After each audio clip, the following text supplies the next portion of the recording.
నేను మీ అచ్చెన్నాయుడు కిషన్, ఎమ్మెల్సీ తీన్మార్ అంటూ రాష్ట్ర కమిటీ సభ్యుడిని. గత కొంతకాలం నుంచి కొన్ని యూట్యూబ్ ఛానల్స్ పనిగట్టుకొని గౌరవ పట్టభద్రుల ఎమ్మెల్సీ తీన్మార్ మల్లన్న గారిపై నానా రకాలుగా అనుచిత వ్యాఖ్యలు చేస్తున్నారు. ఆ యొక్క యూట్యూబ్ ఛానళ్లకు నేను ఈ సందర్భంగా ఒకటే హెచ్చరిస్తున్నాను. తీన్మార్ మల్లన్న గారి ఫోటో లేకుండా మీ యొక్క యూట్యూబ్ ఛానల్ కానీ నడిచే పరిస్థితి లేదు. కావున తత్వ జాగ్రత్త. మీరు మాట్లాడాలనుకుంటే రాష్ట్రంలో అనేకమైన సమస్యలు ఉన్నాయి. ఆ సమస్యల మీద మాట్లాడండి. ప్రజలకు ఏదైనా ఉపయోగపడే సమస్యల మీద మాట్లాడండి. ప్రభుత్వానికి మీ యొక్క ఛానళ్ళ ద్వారా ఏదైనా సూచన చేయండి.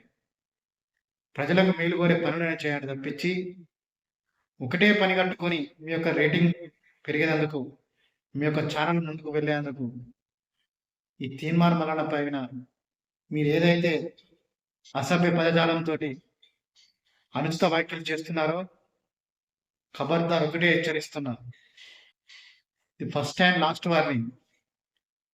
మళ్ళీ గంక ఇలా పునరావృతమై గౌరవ పట్టభద్రుల ఎమ్మెల్సీ తీన్మార్ మల్లన్న గారిపై అనుచిత వ్యాఖ్యలు చేసినట్టయితే ఎవరెవరైతే ఇలాంటి వ్యాఖ్యలు చేస్తున్నారో ఆ యొక్క యూట్యూబ్ ఛానల్ పైన, ఆ యొక్క యూట్యూబ్ ఛానల్ యాజమాన్యాల పైన, ఆ యొక్క యాంకర్స్ పైన కఠినమైన చర్యలు తీసుకుంటామని, అలాగే మీ పైన పరువు నష్టం దావా వేస్తామని ఈ సందర్భంగా హెచ్చరిస్తున్నాం.